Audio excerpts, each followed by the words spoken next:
Masipag ka, ikaw pa naman malaki ang pangarap mo.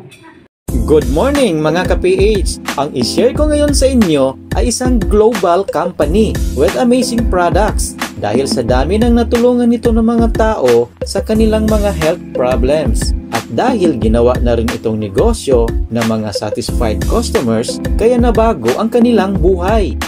Doon ka sa Canada. Pagpunta niya ng Canada, triple job. Umalis siyang diretsyo, bumalik na pinig. Tama hindi? So,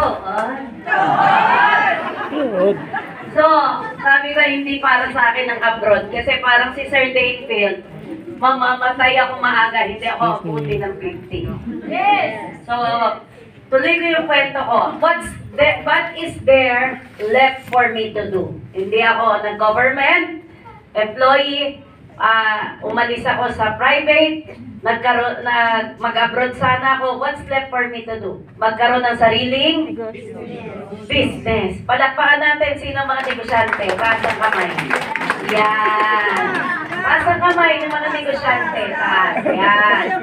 So, yung negosyante, mataas ang faith kay God. Yes! Pag nagbukas yan ng negosyo, wala yung bulong ni demonyo. Hindi yan nakikinig sa bulong ng demonyo. Sabi, baka walang bumili, baka... Wala siyang ganon.